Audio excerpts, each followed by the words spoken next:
They noticed his hands before they noticed his face. They shook when he reached for his coffee. His fingers curled inward slightly, stiff and hesitant, as if they were afraid of the cup slipping away. A young man at a corner table smirked. Someone whispered, "Looks like he can barely hold a spoon." Laughter followed, quiet, careless, cruel. The old man didn't react. He never did. Every morning at exactly 7:15, he'd come into the same cafe, wearing a faded brown coat and a neatly pressed shirt. He sat alone by the window, ordered a black coffee, and stared at the street as if waiting for something that never arrived. The regulars knew him only as the shaky guy. No one ever asked his name. They didn't know that once, those hands had steadied others in their final moments. Years earlier, those hands were strong and sure. They belonged to Dr. Elias Morgan, one of the finest trauma surgeons the city had ever known. In the chaos of emergency rooms and disaster sites, his hands were trusted more than machines. He could stop bleeding in seconds, make impossible calls under pressure, and keep his voice calm while lives hung by threads thinner than a vein.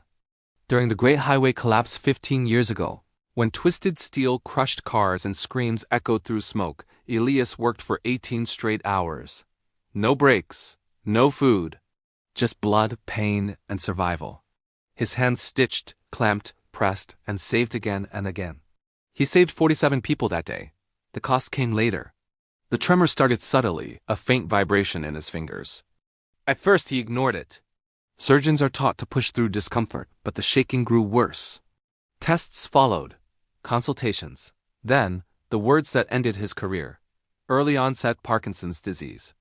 A surgeon who couldn't control his hands was no surgeon at all. Elias resigned quietly. No farewell ceremony. No headlines.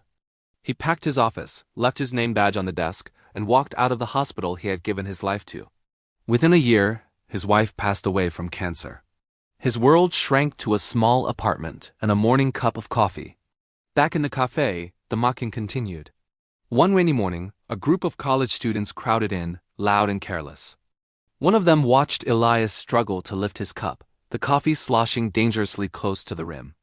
"Dude," the student laughed, not bothering to lower his voice. "Someone should help Grandpa before he drowns in caffeine." The cup slipped. It shattered on the floor. The cafe went silent. Coffee spread like a dark stain across the tiles. Elias stared at the broken cup, his hands trembling harder now, not from the disease but from shame. He bent down slowly, trying to clean the mess when suddenly he froze. A woman near the counter collapsed. At first, no one understood what was happening. Then she hit the floor hard, her body jerking violently. A seizure, panic erupted, people backed away. Someone screamed. Another pulled out a phone, unsure whether to film or call for help. Elias stood up. For the first time in years, his voice cut through the noise, calm, sharp, and commanding. "Move the tables. Give her space. Now." People obeyed without thinking. He knelt beside the woman, his shaking hands hovering for a moment, then moving with purpose. He checked her airway, turned her gently onto her side, and cushioned her head with his coat.